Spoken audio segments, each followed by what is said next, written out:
चलिए प्यारे साथियों नमस्कार। आशा करता हूं कि सभी लोग बहुत अच्छे होंगे, स्वस्थ और मस्त होंगे, जबरदस्त होंगे, शानदार और फर्स्ट क्लास होंगे। ठीक है, आप सभी लोगों का बहुत बहुत स्वागत है। जैसा कि आपको पता है कि इस क्वेश्चन को हम लोग देख चुके थे, ठीक है ना। हम लोग ठीक है बेसिकली जो हमारा टॉपिक है सांप्रदायिक सद्भाव, हम सांप्रदायिक सद्भाव पर ही है, ठीक है ना। और सांप्रदायिक सद्भाव के आज हम ऐसे क्वेश्चंस को देखेंगे जो एक तरह से ठीक है आपकी केस स्टडी है। ठीक है, बहुत प्यारे क्वेश्चंस हैं जो आपको सोचने को मजबूर कर देंगे और वहां पर एक्चुअली आपकी ठीक है जो आपका मेंटल एप्टीट्यूड है वो किस तरह से आप उसको यूज कर पाएंगे, तो वैसा आपको क्वेश्चंस यहाँ पर देखने को मिल जाएंगे। तो सभी का बहुत बहुत स्वागत है सभी लोगों का। हाँ, अभी क्लास में बेटा कोई टेक्निकल इश्यू हो गया था, तो पता नहीं क्या हुआ वो, ठीक है टेक्निकल इश्यू हो जाता है। चलिए आइए, तो इस क्वेश्चन को तो हम लोग देख चुके थे, लेकिन फिर भी एक बार हम और देख लेते हैं। ठीक है, प्रश्न ये है और ये केस स्टडी से रिलेटेड है। प्रश्न आपसे पूछा जा रहा है कि रामपुर में एक ही समुदाय के दो वर्गों में से एक वर्ग ने मस्जिद पर कब्जा कर लिया। मस्जिद के भीतर से फायरिंग होने लगी। जिला मजिस्ट्रेट व पुलिस अधीक्षक पर बम फेंके गए। स्थिति को नियंत्रण में लेने के लिए ठीक है क्या करना चाहिए। यहां पर चार ऑप्शंस आपके सामने दिए गए हैं। अगर आप उस समय होते तो इन चार में से कौन से एक कार्रवाई को आप करते। तो सबसे पहला है कि पुलिस अधिकारियों को कड़ा रुख अपनाना चाहिए, उसके बाद सभी आवश्यक कार्रवाई उनको करनी चाहिए। ठीक है, दूसरा ऑप्शन ये है कि अतिरिक्त फोर्स बुलाकर मस्जिद में छिपे व्यक्तियों से आत्मसमर्पण कराना चाहिए। ठीक है, अब मोस्टली स्टूडेंट सोच रहे होंगे कि ऑप्शन बी में क्या बुराई है। बिल्कुल ठीक है, तो है कि अतिरिक्त फोर्स बुलाकर मस्जिद में छिपे व्यक्तियों से आत्मसमर्पण कराना चाहिए। लेकिन आप आत्मसमर्पण कराएंगे कब। ठीक है, आत्मसमर्पण आप तभी तो कराएंगे जब आप जो है ठीक है ना उन व्यक्तियों के विरुद्ध कोई कठोर कार्रवाई करेंगे, कड़ा रुख अपनाएंगे, तभी तो आप आत्मसमर्पण करा पाएंगे। तो जब आप जो मस्जिद में छिपे हुए व्यक्ति हैं, ठीक है, मस्जिद में छिपे हुए जो अराजक तत्व हैं जिन्हें पुलिस अधिकारियों पर बम फेंके हैं, डीएम और पुलिस अधीक्षक साहब पर, एसपी साहब पर जिन्होंने बम फेंके हैं, तो आप क्या आत्मसमर्पण उनको बेटा ऐसे ही करा लोगे उनसे। तो पहले आप उनके अगेंस्ट ठीक कठोर कार्रवाई करेंगे, कड़ा रुख अपनाएंगे। तो ये बेसिकली ठीक है प्राइमरी एक्टिविटी नहीं है, ठीक है, ये प्राइमरी स्टेप नहीं है जिसे आप कर सकते हैं, नहीं ये बिल्कुल भी नहीं है। ठीक है, और साथ ही साथ आप ये बात समझ लें कि अगर ठीक है डीएम और एसपी ठीक है जो कि जिले के सबसे बड़े अधिकारी हैं लॉ एंड ऑर्डर के लिए, अगर वो है वहां पर उस समय उस स्थिति पर मौजूद, तो बेटा अतिरिक्त पुलिस फोर्स तो होगी यार। ठीक है, आपको क्या लगता है। ठीक है, अगर डीएम और एसपी अगर वहां पर उपस्थित हैं, ठीक है ना, उस उपद्रव को या उस बवाल को शांत कराने के लिए वो वहां पर पहुंचे हुए हैं, ठीक है, तो मिनिमम मैं आपको बता रहा हूं कि 4 से 10 थानों की, लगभग 4 से 10 थानों की तो वहां पर पूरी पुलिस फोर्स उनके साथ होगी। ठीक है, इतनी भारी मात्रा में पुलिस बल उनके पास होगा। लेकिन ये एक ही वर्ग के, ठीक है, ये बेटा ठीक है ना एक ही समुदाय के दो वर्ग है। ये ठीक है विभिन्न विभिन्न समुदाय के लोग नहीं है, ये एक ही संप्रदाय के या एक ही समुदाय के दो वर्ग हैं जिनके बीच में ठीक है मस्जिद को लेकर किसी भी प्रकार का कोई बवाल हो गया है और एक वर्ग ने मस्जिद पर कब्जा कर लिया है, अंदर से वो बम फेंक रहा है। तो कुल मिलाकर अगर आप इसे देखेंगे तो ये कोई सांप्रदायिक विद्वेष नहीं है, ये सांप्रदायिक विद्वेष नहीं है, क्योंकि ठीक है समुदाय एक ही है, एक ही समुदाय के दो अलग अलग वर्ग हैं।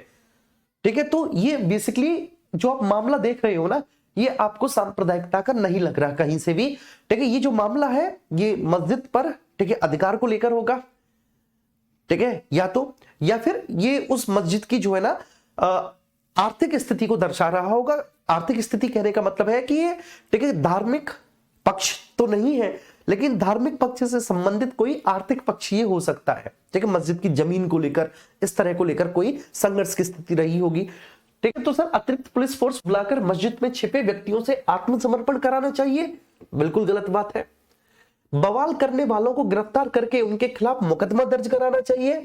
ठीक है, आप बवाल करने वालों को गिरफ्तार करके उनके खिलाफ मुकदमा तो दर्ज कराएंगे, लेकिन क्या ये प्राइमरी एक्टिविटी है जो आप करेंगे? नहीं।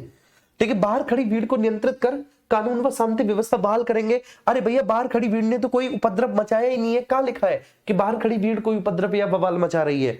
तो ऑब्वियस सी बात है, आप सबसे पहले क्या करेंगे, आपकी प्राइमरी एक्शन क्या होगा, आपका जो सबसे प्राथमिक कार्रवाई होगी वो ये होगी कि पुलिस अधिकारी कड़ा रुख अपनाएंगे और उसके बाद सभी आवश्यक कार्रवाई को वो करेंगे। उसके बाद जो भी यथासंभव हो वो उस आवश्यक कार्रवाई को करेंगे।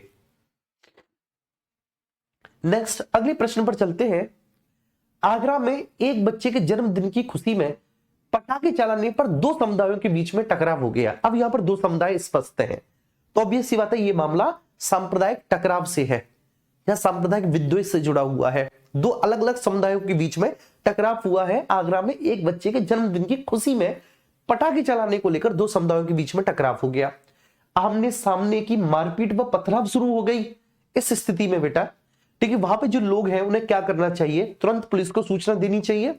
अगर आप उनमें से कोई एक होते तो आप क्या करते, ठीक है, आप भी चलती गंगा में हाथ धो लेते, ठीक है, या फिर आप एक जिम्मेदार नागरिक की भांति तुरंत पुलिस को सूचना देते, या स्थिति की गंभीरता के अनुसार पर्याप्त पुलिस फोर्स मौके पर जाना चाहिए था। पुलिस को दोनों पक्षों में समझौते का प्रयास करना चाहिए। उपद्रवी तत्वों को हिरासत में लेकर उनके विरुद्ध कानूनी कार्रवाई करनी चाहिए। मैं आपको बताऊं आप लोग क्या बोलोगे इसका सही आंसर, ठीक है, आप में से 90% बच्चे इसका सही आंसर बोलेंगे कि पुलिस को दोनों पक्षों में समझौते का प्रयास कराना चाहिए। 90% बच्चे इस बात को बोलेंगे कि पुलिस को दोनों पक्षों में समझौते का प्रयास कराना चाहिए, जबकि ये बात बिल्कुल गलत है। ठीक है, ये प्राइमरी एक्शन हो ही नहीं सकती। क्या ये प्राइमरी एक्शन होनी चाहिए? नहीं। प्राइमरी एक्शन क्या है? तुरंत पुलिस को सूचना देनी चाहिए, तुरंत पुलिस को सूचना देनी चाहिए। अब आगे आपके समझ में किस तरह के प्रश्न को आप कैसे करेंगे। अरे भाई तुरंत पुलिस को सूचना दो कि साहब ऐसी ऐसी बात हो गई है, ठीक है, सांप्रदायिक टकराव हो गया है, चाहे बेशक ठीक है एक छोटी सी बात से बवाल हुआ हो, लेकिन उसने धीरे धीरे धीरे धीरे धीरे धीरे जो है ना एक सांप्रदायिक विद्वेष का रूप धारण कर लिया, एक सांप्रदायिक टकराव की स्थिति बन गई और धीरे धीरे दोनों ही समुदाय के लोग वहां पर भीड़ के रूप में इकट्ठा हो गए। गाली गलौज, ठीक है, पत्थरबाजी स्टार्ट हो गई। पत्थरबाजी से अगला स्टेप फायरिंग है। हो सकता है कि धीरे धीरे बेटा ये जो फायरिंग है जो एक छोटी सी गली तक सीमित है, इस पूरे कस्बे में आपकी तरह फैल जाए, कस्बे से पूरे जिले में फैल जाए। तो उससे पहले ठीक है ये सारी चीजें हो, आप तुरंत क्या करें, जैसे ही मामला आगे बढ़े, जैसे ये टकराव हो, ठीक है, दो पक्ष आमने सामने एक दूसरे के इकट्ठे हो और आपको तुरंत क्या करना चाहिए, पुलिस को सूचना देनी चाहिए, जिससे कि मामला आगे ना बढ़े, जिससे कि मामला। अब आई ना बात, अब मुझे अच्छा लगा, अब मुझे अच्छा लगा कि आप समझ पा रहे हो उस बात को, ठीक है। ये पता है ये क्लास जो है तुम्हारी, ये क्लास माइंड फ्रेश वाली है, जो सुबह से तुम लोग पढ़ रहे हो ना लगातार, ठीक है, सुबह से जो तुम लोग पढ़ रहे हो, ठीक है, इस क्लास में आप अपना मूड फ्रेश करो बड़े आराम से, अच्छे से जी। नेक्स्ट आगे चलते हैं। उत्तर प्रदेश में मुसलमानों को अल्पसंख्यकों का दर्जा किसके द्वारा दिया गया है, बताएंगे। उत्तर प्रदेश में मुसलमानों को अल्पसंख्यकों का दर्जा बेटा केंद्र सरकार के द्वारा दिया गया है, ठीक है, केंद्र सरकार के द्वारा, ठीक है, ना कि राज्य सरकार के द्वारा, ना सर्वोच्च न्यायालय के द्वारा, ना इलाहाबाद उच्च न्यायालय के द्वारा। किसके द्वारा सर? केंद्र सरकार के द्वारा। हाँ, मेरे पास आप सभी के मैसेज आ रहे हैं, आकाश राठी, निधि चौहान, ठीक है, सभी के मैसेज आ रहे हैं, लेकिन मुझे जब लगेगा ठीक है तब मैं आपका रिप्लाई करूंगा ना जी। नेक्स्ट आगे चलते हैं, ठीक है, एक लाइट और ओपन कर लेते हैं जिससे हम साफ से दिखें, ठीक है, सुथरे से दिखें। चलिए, कुछ लेखकों द्वारा मुस्लिम और इस्लाम के विरुद्ध टिप्पणी की गई।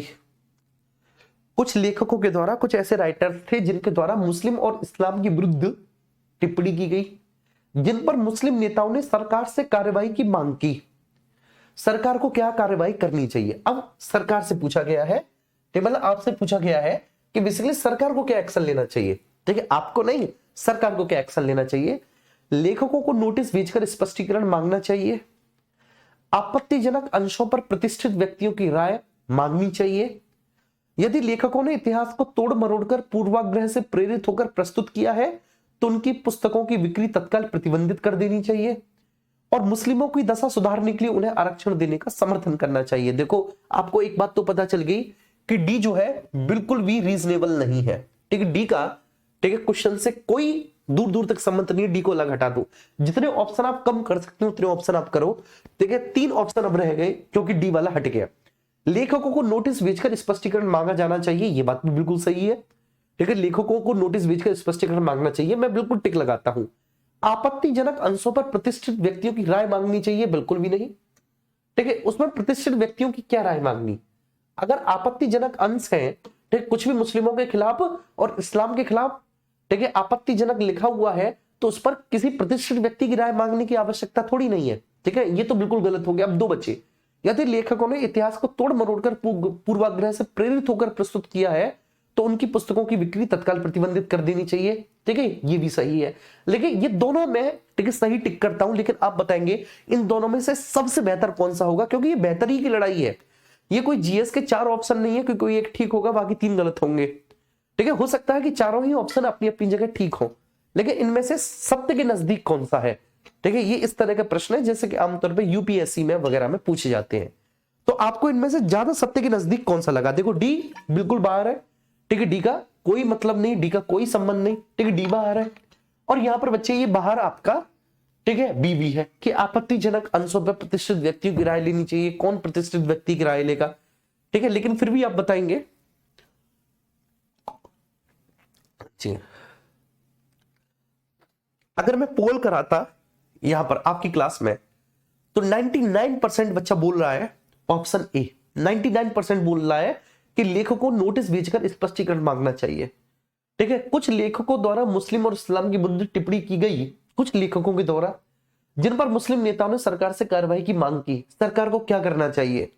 लेखकों को नोटिस भेजकर स्पष्टीकरण मांगना चाहिए। ठीक है ना। और कुछ लेखकों ने इतिहास को तोड़ मरोड़कर पूर्वाग्रह के साथ प्रस्तुत किया है, तो बेटा, ठीक है ना, तत्काल, ठीक है, उनकी पुस्तक की बिक्री को प्रतिबंधित कर देना चाहिए। ऑप्शन सी करेक्ट होगा। मैं आपको बता रहा हूं कैसे।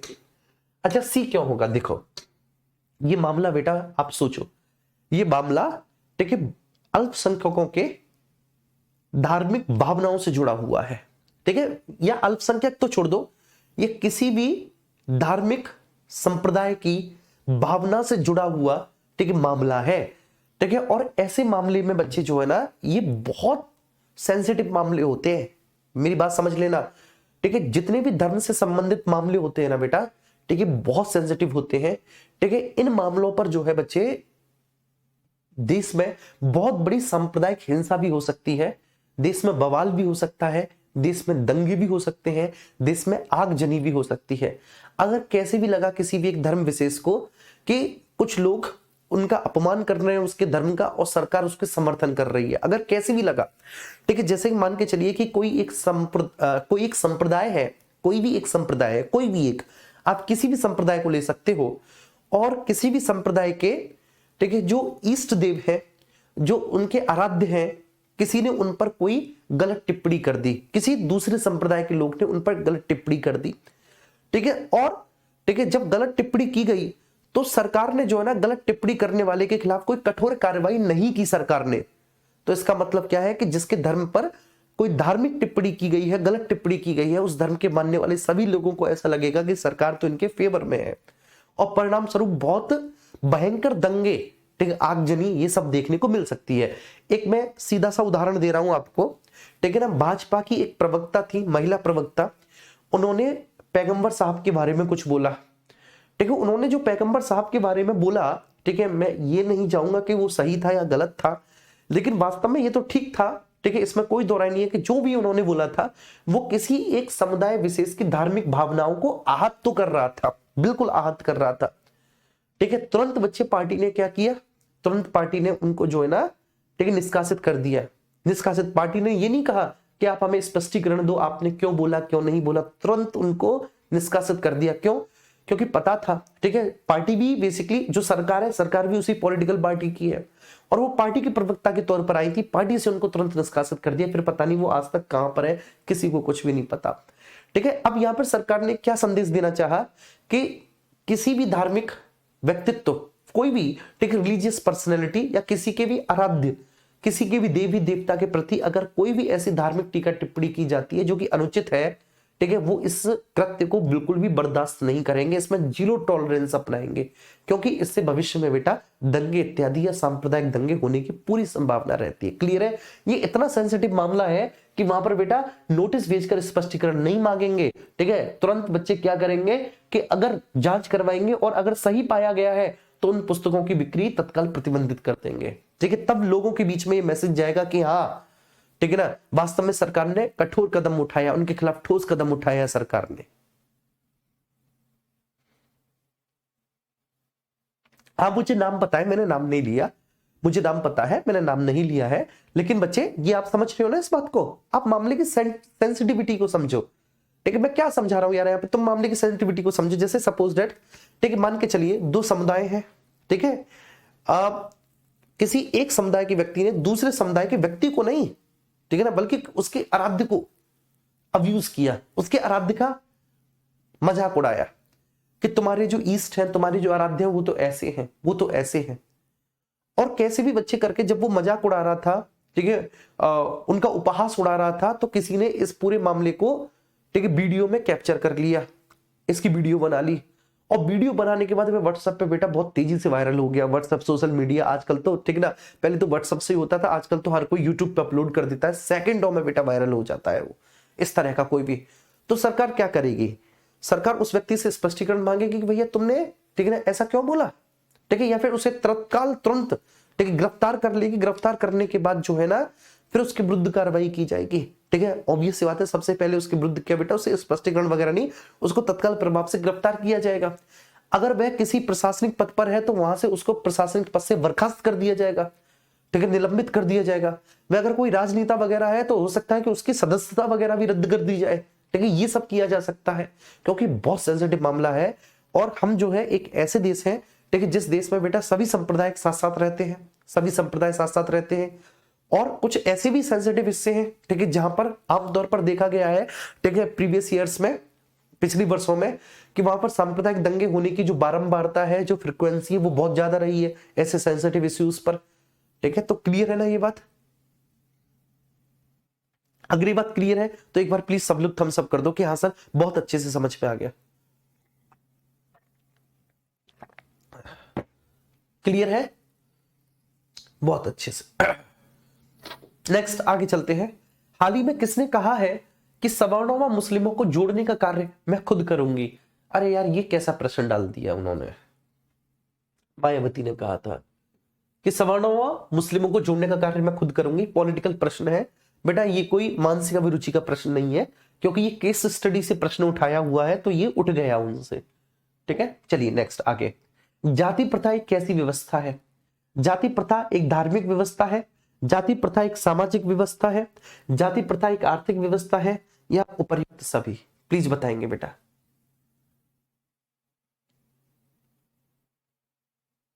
ठीक है, जाति प्रथा एक कैसी व्यवस्था है? क्वेश्चन नंबर 22 का आप मुझे जवाब देंगे जल्दी से। ठीक है, जाति प्रथा कैसी व्यवस्था है? सामाजिक है, धार्मिक है, या आर्थिक है, या फिर ये सभी की सभी इसमें इंक्लूडेड है? अगर आप एक सामान्य से व्यक्ति हैं, ठीक है, सामान्य मनुष्य है, आप बोलेंगे कि जाति प्रथा बेसिकली एक सामाजिक व्यवस्था है। जाति प्रथा एक सामाजिक व्यवस्था है, एक सामाजिक व्यवस्था है। ठीक है, साधारण सी बात आप बोलेंगे कि सर एक सामाजिक व्यवस्था है, ये सामाजिक व्यवस्था है।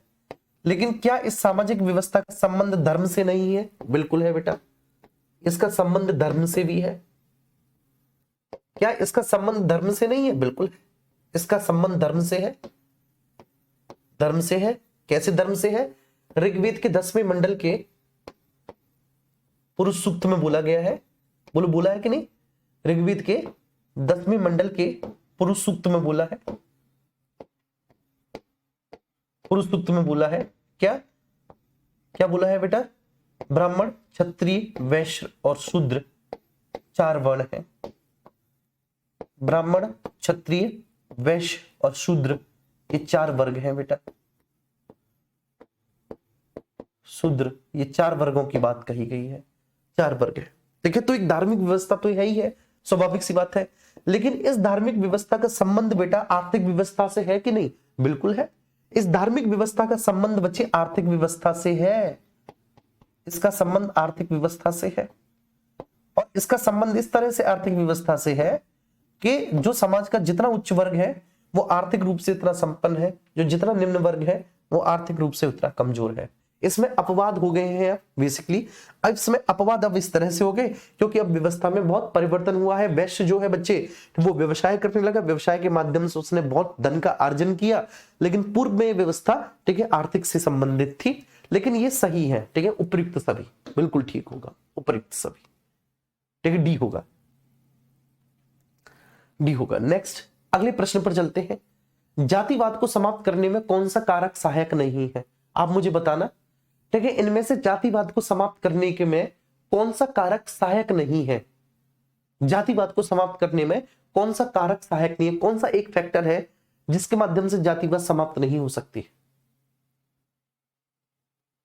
प्लीज, अंतरजातीय विवाह से, उच्च शिक्षा से, आर्थिक एवं सांस्कृतिक समानता से, या जातीय संगठनों पर रोक से, ठीक है, मुझे इसका जवाब देंगे।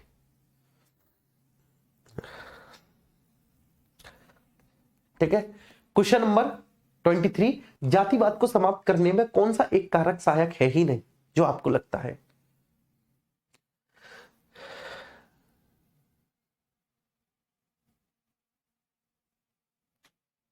ठीक है,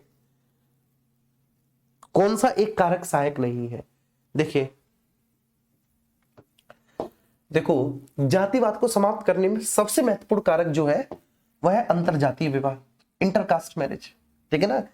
एक बहुत बड़े भारतीय विचारक रहे, समाज सुधारक रहे, उन्होंने कहा कि अगर इस देश से जाति व्यवस्था समाप्त हो सकती है तो उसका एकमात्र जो विकल्प है, ठीक है, वो है अंतरजातीय विवाह, इंटरकास्ट मैरिज। अंतरजातीय विवाहों के माध्यम से इस देश से, ठीक है, बहुत तीव्र तरीके से, ठीक है, हम इस जातिगत व्यवस्था को समाप्त कर सकते हैं। तो अंतरजातीय विवाह है, ठीक है, आर्थिक एवं सांस्कृतिक समानता। अभी जो आर्थिक और सांस्कृतिक समानता इस पे देखेंगे, लेकिन जातीय संगठनों पर रोक लगाने से जातिवाद समाप्त हो सकता है। जातीय संगठनों पर रोक लगाने से, जैसे आपने बेटा पढ़ा होगा क्षत्रिय महासभा, क्षत्रिय महासभा, ठीक है, ऐसी आपने बेटा ब्राह्मण महासभा, महासभा, ठीक है ना, ये अखिल भारतीय और होते हैं, अखिल भारतीय क्षत्रिय महासभा, अखिल भारतीय ब्राह्मण महासभा, अखिल भारतीय वैश्य मंच, ठीक है, अखिल भारतीय, ठीक है, दलित समाज संगठन। इस तरह के आपने संगठन पढ़े होंगे, इस तरह के संगठन आपने जरूर सुने होंगे। तो क्या बेटा इन जातिगत संगठनों पर हम रोक लगा दें तो इससे जातिवाद समाप्त हो जाएगी बच्चे? तो इन बस इस पर आपको विचार करना है कि इन पर रोक लगाने से हम जाति व्यवस्था को समाप्त कर सकते हैं। तो कुल मिलाकर बच्चे, ठीक है, ये क्या है, ये हितों का प्रतिनिधित्व करने वाली संस्थान है, ये हितों का प्रतिनिधित्व करने वाले संस्थान होते हैं। मेरी बात समझ रहे? हितों का प्रतिनिधित्व करने वाले संस्थान होते हैं, करने वाले संस्थान होते हैं, संस्थान होते हैं। और स्वाभाविक सी बात है बेटा, इन संस्थानों से भी, ठीक है ना, जाति व्यवस्था को बढ़ावा मिलता है, जातिवाद को बढ़ावा मिलता है, इसमें कोई दौराई नहीं है। ठीक है, उचित शिक्षा से जातिवाद को समाप्त किया जा सकता है, उचित शिक्षा से, ठीक है, उचित शिक्षा से किया जा सकता है। लेकिन यहाँ पर उचित शिक्षा का मतलब क्या है, ये बात समझ में नहीं आई, ठीक है ना। उचित शिक्षा से किया जा सकता है, ये तो ठीक है, लेकिन वो उचित शिक्षा कैसी हो, ठीक है, ये बात समझ में नहीं आ रही। लेकिन हाँ, उचित शिक्षा भी हो सकता है। आर्थिक एवं सांस्कृतिक समानता, अगर आर्थिक और सांस्कृतिक समानता है तो इससे जातिवाद को समाप्त किया जा सकता है, बिल्कुल किया जा सकता है। इसमें चारों ही ऑप्शन ठीक है, ठीक है, चारों ही ऑप्शन ठीक है। अगर कोई कमजोर दिख रहा है तो वो उचित शिक्षा, कोई कमजोर दिख रहा है तो उचित शिक्षा। अब इसमें उचित शिक्षा का मतलब समझ में नहीं आया। अगर इसमें हायर एजुकेशन होता, उच्च शिक्षा होती, उचित की जगह उच्च शिक्षा होती, हायर एजुकेशन, तो सही हो जाता। अगर, ठीक है, या तो मिसप्रिंट है, इसमें हो सकता है हायर एजुकेशन हो, उच्च शिक्षा हो, तो बेटा उच्च शिक्षा से हम जाति व्यवस्था को समाप्त नहीं कर सकते, उच्च शिक्षा से नहीं कर सकते। जैसे आपने देखा होगा, ठीक है, अपने गांव में, ठीक है, बहुत बड़े बड़े प्रोफेसर, बहुत बड़े बड़े लेक्चरर, ठीक है, इस तरह के लोग आपने देखे होंगे जो बूढ़े बड़े होंगे, ठीक है, जो पुराने जमाने के बड़े बूढ़े लोग होंगे, बड़े बड़े प्रोफेसर वगैरह है, उच्च पदों पर भी हो सकते हैं, सिविल सर्वेंट भी हो सकते हैं, लेकिन उनमें बेटा जातिगत व्यवस्था बहुत जबरदस्त तरीके से घर की गई होती है, ठीक है, उनके, ठीक है, खून के अंदर ब्लड में जो है ना जाति व्यवस्था, ठीक है ना, बड़े आराम से ब्लड के साथ साथ बहन कर रही होती है। जैसे हीमोग्लोबिन ब्लड के साथ बहता है ना बच्चे, ब्लड को लेकर ठीक है, ऐसी ही जाति व्यवस्था भी उनके खून में होती है। तो उच्च शिक्षा से हम जातिगत व्यवस्था को समाप्त नहीं कर सकते, हम सामाजिक चेतना से कर सकते हैं, हम सामाजिक जागरूकता से कर सकते हैं, उच्च शिक्षा से नहीं। अगर उच्च शिक्षा से किए हुए होते तो आज इतनी बड़ी बड़ी डिग्री लिए हुए लोग हैं, ठीक है, आप जब उनके मुंह से सुनोगे ना, बड़े बड़े प्रोफेसर, बड़े बड़े लेक्चरर, बड़े बड़े वकील, ठीक है, लेकिन उनके मुंह से बेटा जातिगत व्यवस्था जैसे कई सारे शब्द निकलते हैं, ठीक है, वो, ठीक है, इसको अपने, ठीक है, एक प्रिविलेजेस समझते हैं। अगर वे उच्च जाति में पैदा हुए हैं तो वो मानते हैं कि उनका ये विशेषाधिकार है, ठीक है। अगर इसमें उच्च शिक्षा है तो चारों ही ऑप्शन ठीक है। उच्च शिक्षा होता तो उच्च शिक्षा सही होता, क्योंकि उच्च शिक्षा देने से कभी भी हम जातिवाद को समाप्त नहीं कर सकते।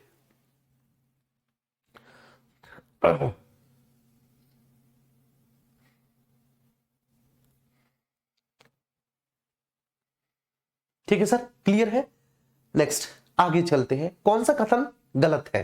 ठीक है, जब भी मैंने बोला है अगर इस तरह का प्रश्न आपको देखने को मिल जाए सही नहीं है, इस तरह का प्रश्न आपको देखने को मिल जाए सही नहीं है, तो आप क्या लिखेंगे? गलत है, गलत है। ठीक है सर, तो कौन सा कथन गलत है आपको ये बताना है, कौन सा कथन गलत है? भारत में विभिन्न धर्म एवं संप्रदाय के लोग रहते हैं, भारत में विभिन्न धर्म एवं संप्रदाय के लोग रहते हैं और सही है। प्रत्येक धर्म और संप्रदाय के अनुयायी सभी धर्म और समुदायों के प्रति आस्था और विश्वास रखते हैं। एक धर्म और एक संप्रदाय के लोग दूसरे धर्म व संप्रदाय के प्रति घृणा व विरोध करते हैं। ठीक, भारत में नहीं आ रहा, ऐसा तो नहीं है, ठीक है, ऐसा नहीं है, गलत है। हिंदू मुस्लिम एकता बढ़ाने के लिए सभी को एकजुट होकर प्रयास करने होंगे, बिल्कुल करने होंगे, ठीक है, सी गलत हो जाएगा। ठीक है, मेंटल एबिलिटी है, सी गलत हो गया, ज्यादा दिमाग लगाना नहीं है।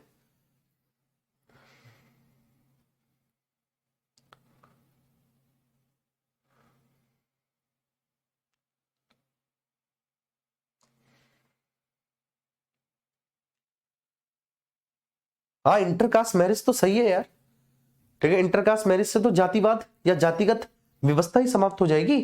अगर एक बार आपने इंटरकास्ट मैरिज कर ली तो क्या आप अपने बच्चों को, ठीक है, उसी जाति में विवाह करने के लिए प्रेरित करेंगे? नहीं करेंगे ना, ठीक है ना, क्योंकि आप खुद इतने मानसिक रूप से सक्षम हो चुके हैं कि आपने जाति व्यवस्था के बंधन को अस्वीकार कर दिया, क्योंकि आपको पता है कि इसका, ठीक है, मानवीय गुण धर्म से कोई लेना देना नहीं है।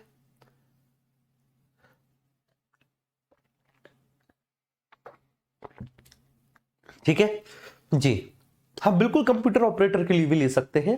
ठीक है सर, तो कौन सा गलत है? Option C. नेक्स्ट अगला, सांप्रदायिक भावना को बढ़ावा किससे मिलता है? बताइए, सांप्रदायिक भावना को बढ़ावा किससे मिलता है? पूजा पद्धति, परंपराओं, रहन सहन की भिन्नता से, हिंदू मुस्लिम ईसाइयों के सामाजिक कानूनों में भिन्नता से, राजनीतिक स्वार्थ की पूर्ति भी सांप्रदायिकता में वृद्धि का महत्वपूर्ण कारण है, या ये सभी कारण सांप्रदायिक भावना को बढ़ाते हैं? ठीक है, पूजा पद्धतियों, परंपराओं, रहन सहन की भिन्नता से सांप्रदायिक भावना को बढ़ावा मिलता है, ठीक है ना, सांप्रदायिकता की भावना को बढ़ावा तो मिलता है सर, इसमें कोई दो राय नहीं है। पूजा पद्धति, परंपराओं, रहन सहन की भिन्नता से सांप्रदायिक भावना बढ़ती है। ठीक है, सांप्रदायिक भावना का मतलब है कि देखो, बेशक, ठीक है, हमारे यहाँ आर्टिकल 25 अंतःकरण की स्वतंत्रता, किसी भी धर्म को मानने, ना मानने, आचरण करने और प्रचार प्रसार करने की पूरी स्वतंत्रता है, लेकिन कहीं ना कहीं सांप्रदायिक भावना इससे बलवती होती है। जैसे, ठीक है, किसी एक व्यक्ति विशेष जो किसी अन्य धर्म को मानता है, उसका रहन सहन, उसकी पूजा पद्धति, उसकी रीति रिवाज अलग है, दूसरे व्यक्ति के अलग है, ठीक है, तो स्वाभाविक सी बात है यहाँ से सांप्रदायिक, ठीक है, सद्भाव तो यहाँ से पैदा नहीं हुआ। सांप्रदायिक सद्भाव कब पैदा होता है? सांप्रदायिक सद्भाव तब पैदा होता है जब बच्चे, ठीक है, बाहर से देखने पर हम बिल्कुल एक जैसे होते हैं, लेकिन जो हमारी आंतरिक परंपराएं होती हैं, जो प्रथाएं होती हैं, जो रीति रिवाज होते हैं, ठीक है, जिनको हम स्वीकार करते हैं, वो हमारे जो है ना बच्चे स्पष्ट है, ठीक है, किसी दूसरे व्यक्ति को गलत प्रभाव नहीं डालते, ठीक है ना, किसी दूसरे संप्रदाय अथवा दूसरे धर्म के व्यक्ति पर जो हमारे, ठीक है, उपासना पद्धति है, जो हमारे रीति रिवाज है, ठीक है, वो उस पर गलत इंपैक्ट नहीं डालता, गलत प्रभाव नहीं डालता। लेकिन हाँ, गलत प्रभाव डाल रहा है हमारा रहन सहन, हमारा खान पान, वो डाल रहा है। गलत प्रभाव का मतलब है कि उस व्यक्ति के मन में, ठीक, ये बात आ रही है कि हाँ साहब, आप दूसरे धर्म के हो, मैं दूसरे धर्म का हूं। किससे? ठीक है, आपके रहन सहन से, आपके खान पान से, आपकी वेशभूषा से। भाई उसके अंदर तो ये भावना है ना कि आप सब दूसरे धर्म के हो। बस इसमें ये पूछा है कि सांप्रदायिक भावना को बढ़ावा किससे मिलता है, तो सांप्रदायिक भावना को बढ़ावा मिलता है। इसने ये नहीं पूछा कि सांप्रदायिक तनाव पैदा होता है क्या, नहीं, तनाव पैदा नहीं होता। ठीक है, पूजा पद्धति, परंपरा और रहन सहन की भिन्नता से सांप्रदायिक तनाव पैदा नहीं होता, लेकिन सांप्रदायिक भावना को बढ़ावा मिलता है, जरूर मिलता है। आप देख लो, ठीक है ना, आप जिस भी मुस्लिम को टोपी लगाए हुए देखेंगे, बड़ी सी दाढ़ी करे हुए देखेंगे, ठीक है, और पजामा बेटा घुटनों से थोड़ा सा ही नीचे होगा, एड़ी से बहुत ऊपर होगा, कुर्ता पहने रखा होगा बिल्कुल सफेद कलर का, तो आपको क्या देखने को मिलता है कि साहब ये जो है कट्टर मुस्लिम है। आप ऐसा बोलते हैं। कट्टर मुस्लिम का मतलब क्या होता है कि वो अपने इस्लाम में, हदीस में, अपने धर्म की ठीक है शिक्षाओं में, कुरान में बहुत विश्वास रखता है ना। ठीक है, ऐसे ही आप देखते हो कि बिल्कुल गेरुआ वस्त्र धारण किए, तिलक लगाए, ठीक है, बड़ी बड़ी बाल, ठीक है, हाथ में, ठीक है ना, कोई एक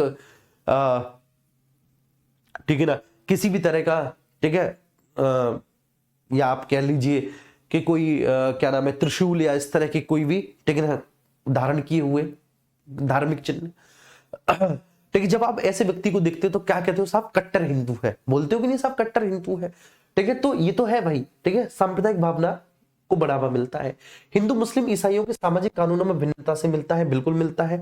राजनीतिक स्वार्थों की पूर्ति हेतु भी सांप्रदायिक में वृद्धि का महत्वपूर्ण कारण है, सही बात है। ये सभी कारण जो है बेटा सांप्रदायिक भावना को बढ़ाते हैं, ये सभी बढ़ाते हैं।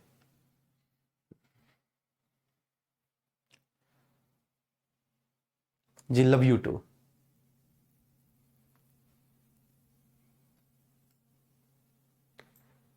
ठीक है, ये बात समझ में आई सभी को बच्चे, है ना, बड़ा सिंपल सा प्रश्न था, कुछ नहीं था।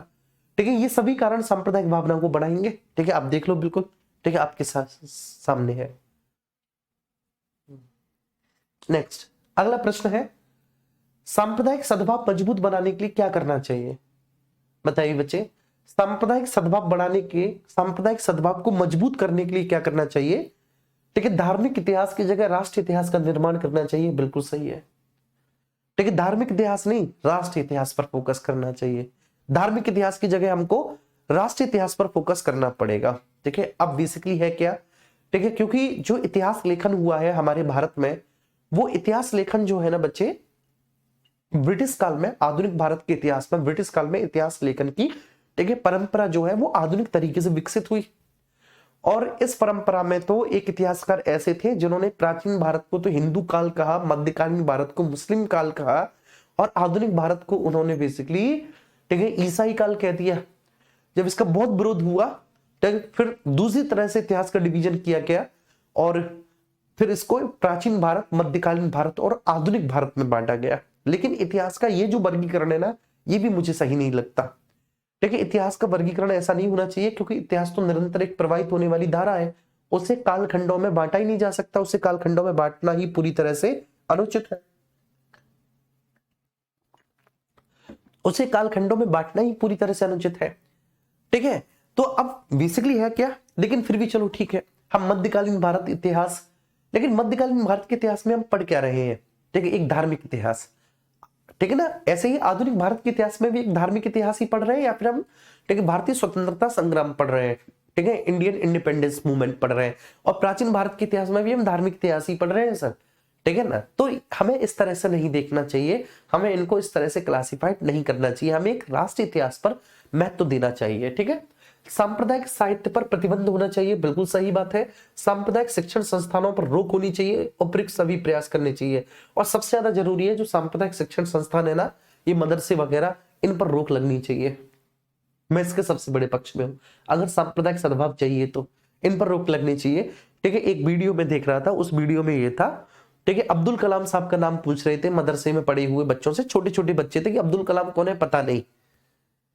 ठीक है, लेकिन उनको ये पता था कि जब जन्नत में जाते हैं तो 72 हूरें मिलती हैं अल्लाह ताला की कृपा से। मतलब उस बच्चे को ये पता है कि जन्नत में 72 हूर मिलती हैं। ठीक है, ये वो जानता है कि 72 हूर मिलेंगे अगर जन्नत चले जाएंगे, मतलब ठीक है, अपने धर्म के वास्ते हंसते हंसते अगर अपने प्राणों की आहुति दे देंगे तो 72 हूर वहां पे तुम्हारे इंतजार करेंगे। तुम 72 का करोगे क्या? ठीक है, इस जिंदगी में एक हूर आदमी से मैनेज नहीं होती, वो आदमी 72 क्या करेगा यार? मतलब देखो कैसे सपने दिखाए जा रहे हैं, 72 मिलेंगे, और उसको अब्दुल कलाम साहब नहीं पता कि अब्दुल कलाम कौन है, बताइए। हमारे देश का कैसा दुर्भाग्य है। तो खासकर ऐसे सांप्रदायिक शिक्षण संस्थानों पर रोक लगनी चाहिए पक्का, ठीक है, जहां पर इस तरह की शिक्षा दी जाती है।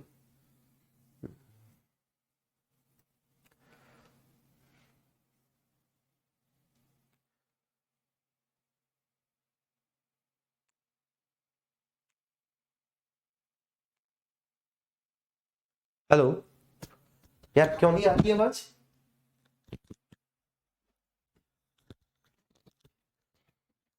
खूब तो आवाज आ रही है, अच्छे से आवाज आ रही है यार।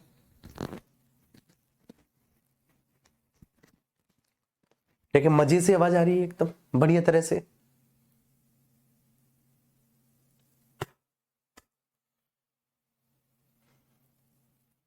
चलिए नेक्स्ट आगे, सांप्रदायिक उन्मूलन के सुझाव कौन से हैं बताइए। ठीक है, सांप्रदायिकता उन्मूलन। ठीक है, अगर हमको सांप्रदायिकता खत्म करनी है तो सांप्रदायिकता को हम कैसे समाप्त कर सकते हैं जी। ठीक है, सांप्रदायिकता को हम कैसे खत्म कर सकते हैं, बस मुझे एक केस स्टडी बताइए। मैं आपसे केस स्टडी पूछ रहा हूं, मुझे बताना। ठीक है ना, अलीगढ़ मुस्लिम यूनिवर्सिटी का केस है। ठीक है, एक केस स्टडी है, मैं आपको दे रहा हूं, एक प्रश्न मैं आपसे दे रहा हूं, खुद से बनाऊंगा, आप मुझे बताना। ठीक है बच्चे,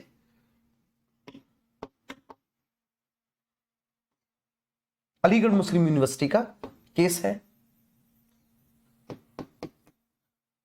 मुस्लिम यूनिवर्सिटी का।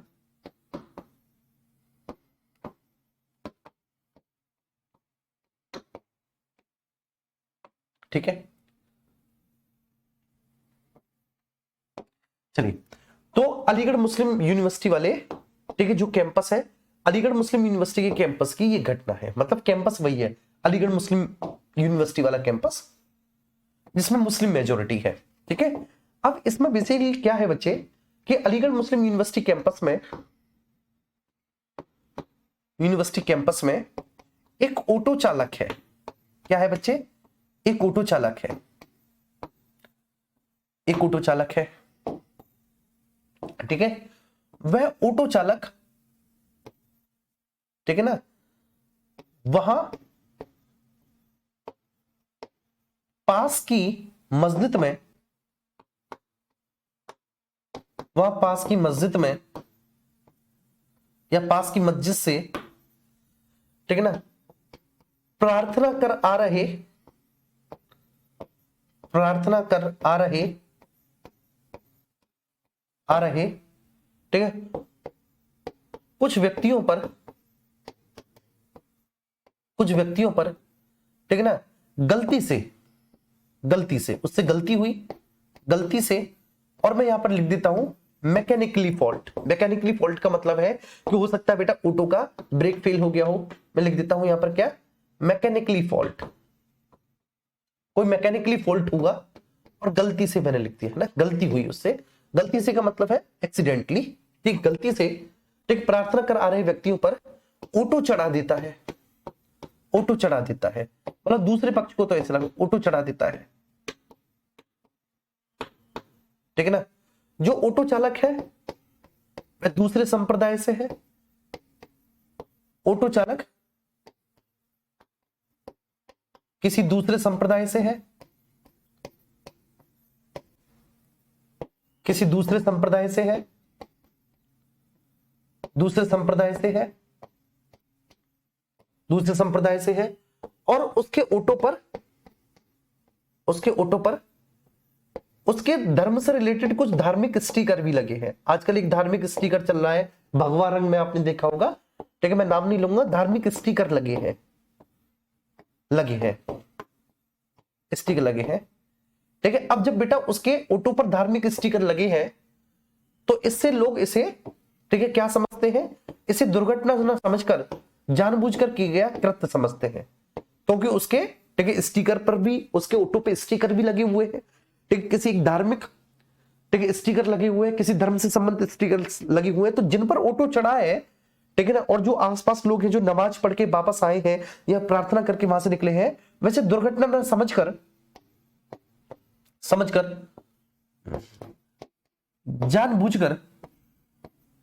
जानबूझकर की गई कार्यवाही समझते हैं, कार्यवाही समझते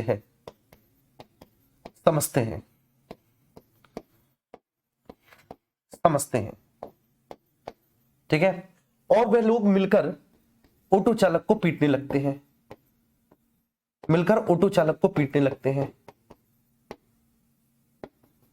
चालक को पीटने लगते हैं, पीटने लगते हैं, पीटने लगते हैं। चलिए, लेकिन कहानी अभी खत्म नहीं हुई बेटा, कहानी अभी ये खत्म नहीं हुई कि जो ऑटो चालक पिट रहा है, ठीक है ना, ठीक है, वह जिस धर्म का है उसी धर्म के एक संस्था है, वह जिस धर्म का है उसी धर्म की एक संस्था है, उसी धर्म की एक संस्था है, ठीक है ना, और उसका जो जिला प्रमुख है, जिला प्रमुख आप समझ गए होंगे, ऐसी बहुत सारी धार्मिक संस्था है, ठीक है, युवा वाहिनी करके है ना, आपने सुना होगा, मैं नाम नहीं ले रहा, युवा वाहिनी वगैरह। तो ठीक है, जिस धर्म का ऑटो चालक है उसी धर्म की, ठीक है ना, एक संस्था, धर्म की एक संस्था, जिसका जिला प्रमुख, जिसका जिला प्रमुख वहां से निकलता है,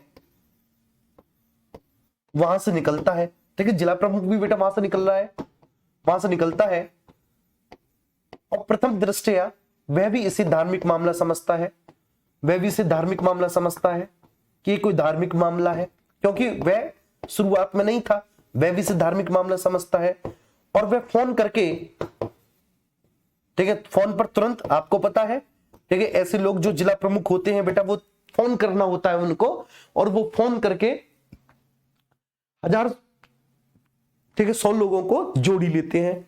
तो कुल मिला के एक ऐसी स्थिति व्याप्त हो गई, ठीक है, जहां पर सांप्रदायिक टकराव हो गया, ठीक है। अब इस स्थिति में क्या हुआ बेटा, सांप्रदायिक टकराव हो गया, ठीक है। As a policeman, as a policeman, ठीक है, आपकी उस चौराहे पर ड्यूटी थी जहां पर ये मंजर हुआ, एज अ पुलिसमैन, ठीक है, उस चौराहे पर आपकी ड्यूटी थी, उस चौराहे पर आपकी ड्यूटी थी, आपकी ड्यूटी थी, ठीक है, और ये पूरा वाकया आपके सामने हुआ, ड्यूटी थी, ठीक है। आपका पहला, मैं कर्तव्य नहीं पूछ रहा, आपका पहला एक्ट क्या होगा मुझे बताएंगे।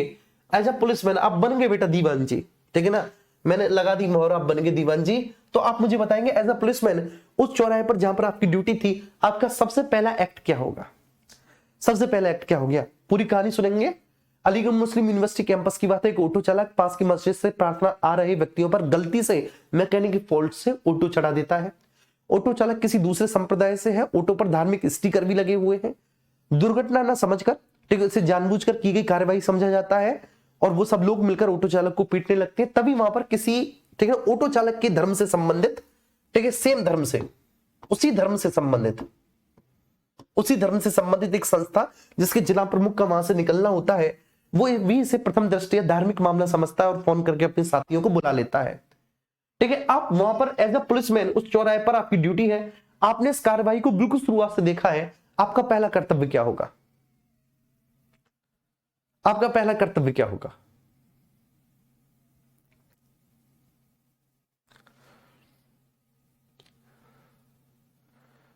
चलिए, शुभम कह रहे हैं ऑटो चेक करना। भाई आप तो पुलिस वाले हो, ठीक है, आपको थोड़ी नहीं पता कि ऑटो में क्या खराबी है क्या नहीं, आप मैकेनिक थोड़ी नहीं हो यार कि ऑटो चेक करना। यार ये कैसा सवाल हुआ, ठीक है, आराम आराम से जवाब देंगे जिससे मैं सभी के जवाब पढ़ सकूं, ठीक है ना। चलिए, एक कह रहे हैं ऑटो चेक करना, चलिए एक कह रहे हैं सर,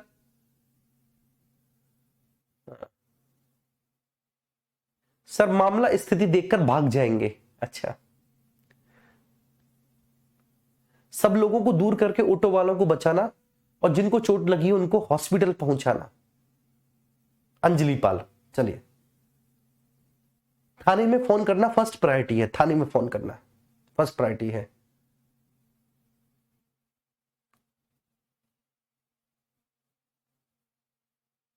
चलिए, कंट्रोल ऑफिस में जानकारी दूंगा और अपने से सीनियर को बताऊंगा। अच्छा, चलिए, योगेंद्र सिंह कह रहे हैं सबके ऊपर बम फेंक दूंगा। क्या यार, चलिए,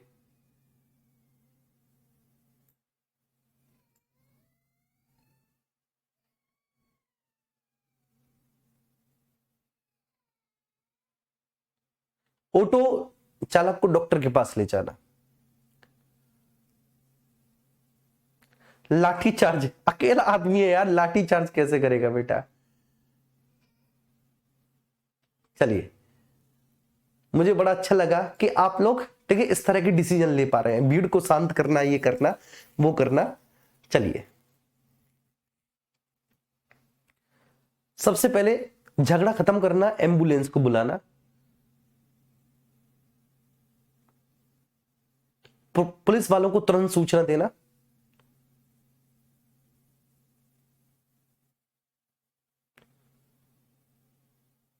चलिए ठीक है। चलो अब देखो, ठीक है ना, अगर मैं वहां पर एज अ पुलिसमैन होता, ठीक है दीवान जी, अगर मैं वहां पर खड़ा हुआ होता, ठीक है उस, ठीक है ना, चौराहे पर, उस ट्रैफिक लाइट पर, और मैं देखता ऐसा ऐसा, ठीक है इंसिडेंट हुआ है, तो तुरंत मैं ऑटो चालक को, ठीक है बेटा, गिरफ्तार कर लेता। प्रथम दृष्टया गिरफ्तार कर लेता, मतलब उसको मैं अरेस्ट कर लेता, गिरफ्त में ले लेता, उसको पकड़ लेता। गिरफ्तार का मतलब है सर पकड़ लेता, उसको पकड़ लेता, उसको गिरफ्तार कर लेता। ठीक है, मेरी बात समझना। जैसे ही मैंने देखा, मैं भाग के ऑटो चालक को पकड़ लेता, सबसे पहले ऑटो चालक को पकड़ता। ठीक है, अब ठीक है ना, जो मस्जिद से प्रार्थना कर रहे आ रहे व्यक्तियों पर उसने जो बेटा ऑटो चढ़ाया है, तो कुछ लोगों को क्षति भी पहुंची होगी, कुछ लोग सीरियसली इंजर्ड भी हो गए होंगे, और बाकी के जो लोग सीरियसली इंजर्ड नहीं हुए होंगे वो ऑटो वालों को पीटने से लग रहे होंगे। तो अगर मैंने इसको पकड़ लिया, तो इसका सीधा सा मतलब है बच्चे, एक तो ये मेरी गिरफ्त में है, दूसरा मैंने इसको भीड़ से बचा लिया, भीड़ से बचा लिया। ठीक है, क्योंकि अगर एक बार पुलिस वाले ने बेटा पकड़ लिया ना उसको, ठीक है, तो फिर भीड़ की हिम्मत नहीं पड़ती। ठीक है ना, अगर पुलिस वाला दमदार है तो भीड़ की हिम्मत नहीं पड़ेगी, भीड़ से बचा लिया। लेकिन मुझे पता है कि इसको और पीटेंगे लोग, ठीक है, ऐसे नहीं मानेंगे, क्योंकि भीड़ है। ठीक है, भीड़ है, तो मैंने तुरंत उसको पकड़ के पहले तो भीड़ से बचा लिया। ठीक है, भीड़ से बचा लिया, मतलब उसको खुद पिटने से बचा लिया, और दूसरा उसको भागने भी नहीं दिया। पहला काम क्या किया कि पकड़ लिया तो भागने नहीं दिया, और दूसरा बच्चे भीड़ से बचा भी लिया, भीड़ से बचा भी लिया। तुरंत मैंने बच्चे सबसे पहला फोन, ये बात ध्यान रखना, सबसे पहला फोन मैं किसको करूंगा, पुलिस कंट्रोल रूम में। सबसे पहला फोन मेरा एम्बुलेंस पे नहीं जाएगा, ठीक है, सबसे पहला फोन मेरा पुलिस कंट्रोल पे होगा, और मैं तुरंत कहूंगा कि साहब इस चौराहे पर अतिरिक्त पुलिस फोर्स भेज दी जाए, क्योंकि मुझे पता है कि यहां पर ठीक है सांप्रदायिक दंगे हो सकते हैं। ठीक है, मुझे पूरी संभावना है कि यह घटना काफी है सांप्रदायिक दंगे होने के लिए, संभावना है कि यहां पर सर सांप्रदायिक दंगा हो सकता है। अच्छा, सांप्रदायिक दंगा कैसे हो सकता है, क्यों सांप्रदायिक दंगा हो सकता है, इसके पर्याप्त ठीक है सबूत है मेरे पास। सांप्रदायिक दंगा हो सकता है, सबसे पहले ठीक है धार्मिक स्थल से धार्मिक प्रार्थना करके लोग निकल रहे थे, धार्मिक स्थल से प्रार्थना करके धार्मिक लोग निकल रहे थे, मतलब धार्मिक स्थल से प्रार्थना करके लोग निकल रहे थे, नमाज अदा करके निकल रहे थे। जो ऑटो चढ़ा उन पर, ठीक है, उस पर बेटा किसी धर्म विशेष के स्टिकर लगे हुए थे। बात समझ में आ रही है, तो पूरी संभावना है, पूरी संभावना है। इसके बाद ठीक है मैं इसकी ठीक है ना कंट्रोल रूम में इसकी सूचना देकर, अपने बड़े अधिकारी वगैरह को इसकी सूचना देकर, कंट्रोल रूम पर सूचना देकर वो सबको पहुंच जाती है, पूरे जिले में पहुंच जाती है वो सूचना।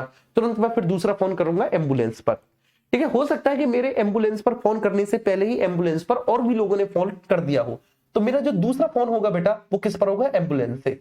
ठीक है, तो भीड़ से बचा लिया, संभावना है सांप्रदायिक दंगा हो सकता है, तो पहला फोन बेटा मैंने करके, ठीक है, पहला फोन करके ठीक है पुलिस को इन्फॉर्म किया, मैं खुद पुलिस वाला हूं तो पुलिस को इन्फॉर्म किया।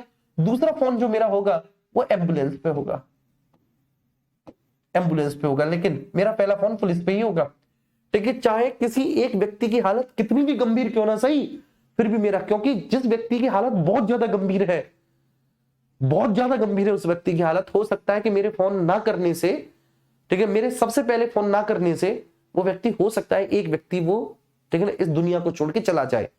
लेकिन मैं मौके पर पुलिस बुलाकर पता नहीं इस दंगे की चपेट में आने वाले कितने व्यक्तियों को मरने से बचा लूंगा, कितने है ना लोगों को मरने से बचा लूंगा। क्लियर है, ये बात समझ में आई, ये बात समझ में आई, ठीक है, क्लियर है। अगर मैंने ये सारा काम कर दिया, अगर इतना काम मैंने कर दिया, मौके पर पुलिस वगैरह बुला ली, तो उसी धर्म के जो धार्मिक संस्था के प्रमुख हैं, जो धार्मिक संस्था के बेटा जिला प्रमुख है, उसी धर्म की धार्मिक संस्था के जिला प्रमुख अगर वो फोन करके बेटा अपने साथियों को बुला भी लेंगे ना 100 200 300 को, तो फिर वो बेटा क्या होंगे, खड़े खड़े केवल ठीक है पुलिस की कार्रवाई को देखेंगे, वो इसमें सीधे इन्वॉल्व नहीं होंगे, वो अपने हाथ पैर नहीं चलाएंगे।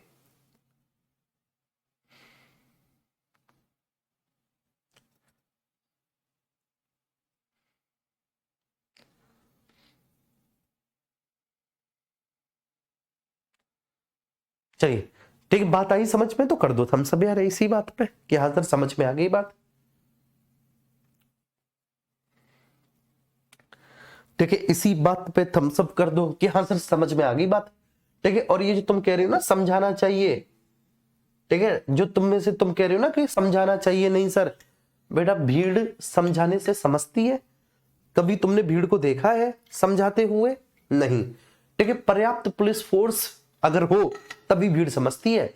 एक पुलिस वाला, कभी तुमने एक पुलिस वाले को ठीक है नहीं देखा होगा, कोई भी वीडियो क्लिप उठा के देख लो कि वो पूरी भीड़ को ठीक है ऐसी स्थिति में समझा देता हो जब ठीक है सांप्रदायिक टकराव की संभावना बनी हो या सांप्रदायिक दंगे के समय में एक पुलिस वाला पूरी भीड़ को समझा रहा हो। ऐसा नहीं हो सकता बेटा। अब समझ में आ गया? बहुत अच्छे।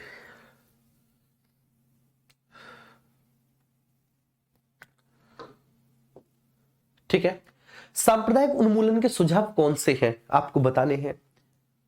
ठीक है जी, सांप्रदायिक उन्मूलन के सुझाव कौन से हैं? राष्ट्रीय एकीकरण की शिक्षा दी जाए, चुनावों में सांप्रदायिकता के प्रचार पर प्रतिबंध हो, दीपावली ईद आदि राष्ट्रीय पर्व घोषित हो,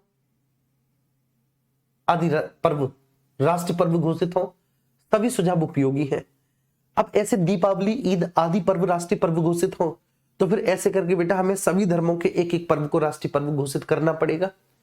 हमें सभी धर्मों के एक एक पर्व को राष्ट्रीय पर्व घोषित करना होगा। तो ये तो बिल्कुल भी नहीं हो सकता। बात समझ में आ रही है? ठीक है, तीसरा सुझाव नहीं हो सकता तो ऑब्वियस सी बात है बेटा चौथा सुझाव भी नहीं हो सकता। ठीक है, अब राष्ट्रीय एकीकरण की शिक्षा और चुनावों में सांप्रदायिकता के प्रचार पर प्रतिबंध, इन दोनों में से अगर आपको चुनना है, इन दोनों में से अगर चुनना है कि सबसे ज्यादा रीजनेबल कौन सा है कि राष्ट्रीय एकीकरण की शिक्षा या चुनावों में सांप्रदायिकता के प्रचार पर प्रतिबंध, तो आप कहेंगे क्या सर? राष्ट्रीय एकीकरण की शिक्षा। क्योंकि राष्ट्रीय एकीकरण की शिक्षा ठीक है इस तरह की शिक्षा देने से हम एक ऐसी जनरेशन को तैयार करेंगे ना बच्चे, ठीक है, जो ठीक है सांप्रदायिकता की भावना से पूरी तरह से मुक्त होगी, मुक्त। जबकि चुनाव तो 5 साल में एक बार आते हैं। ठीक है, लेकिन इनमें सबसे ज्यादा रीजनेबल ए होगा, ए होगा। नेक्स्ट अगला प्रश्न है, अगला प्रश्न है सांप्रदायिक दंगों से निपटने के लिए पुलिस को क्या नहीं करना चाहिए? सांप्रदायिक दंगों से निपटने के लिए पुलिस को क्या नहीं करना चाहिए?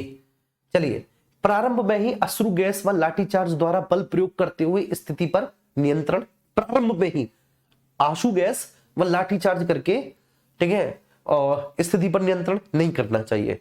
अधिकार क्षेत्र में रहकर कानून व्यवस्था को संभालना चाहिए। यदि हिंसक भीड़ पथराव, आगजनी व लूटमार कर रही हो तो तुरंत फायरिंग कर स्थिति को नियंत्रित करना चाहिए। वरिष्ठ पुलिस अधीक्षक, वरिष्ठ पुलिस अधिकारियों के नेतृत्व में अपना कर्तव्य पालन करना चाहिए। ठीक है, देखो सबसे क्या है यार, ठीक है, अपने अधिकार क्षेत्र में रहकर कानून व्यवस्था को संभालना चाहिए।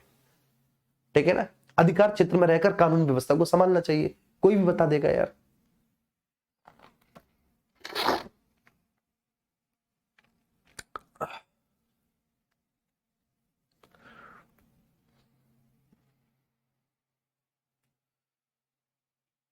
ठीक है, अरे अधिकार क्षेत्र में रहकर कानून व्यवस्था को संभालना चाहिए, बिल्कुल सिंपल सी बात है यार, है ना। अधिकार क्षेत्र में रहकर कानून व्यवस्था को संभालना चाहिए, अधिकार क्षेत्र में रहकर हमें, है ना। ठीक है, अगर उसके बाद मान के चलिए कि हिंसक भीड़ पथराव, आगजनी, लूटमार कर रही हो, ठीक है, तो तुरंत फायरिंग करके स्थिति को नियंत्रण करना चाहिए। अब फायरिंग करके क्या यार, आंसू गैस के गोले वगैरह छोड़ने चाहिए। फायरिंग क्या तुम सीधे सीधे गोली चला दोगे क्या? नहीं ना।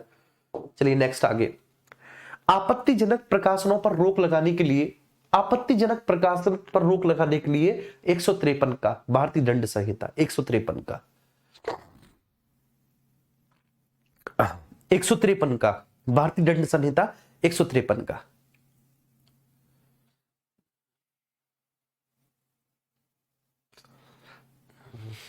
ठीक है, 153 का। तो आपत्तिजनक प्रकाशनों पर रोक लगाने के लिए पुलिस व प्रशासन को किस प्रावधान के अंतर्गत कार्रवाई करनी चाहिए? 153 का भारतीय दंड संहिता 153 के।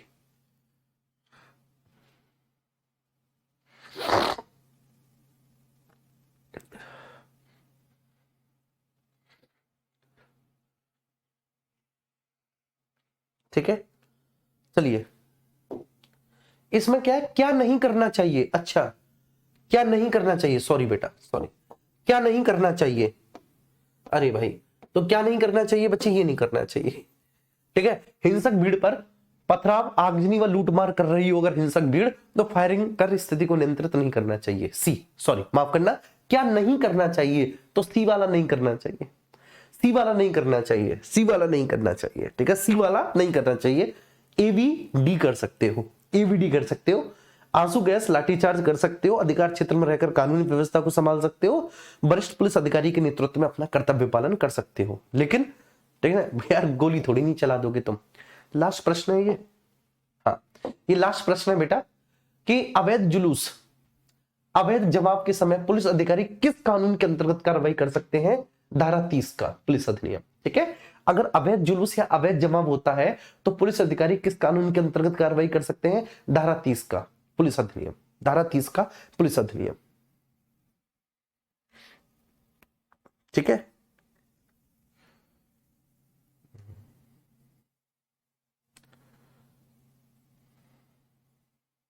चलिए,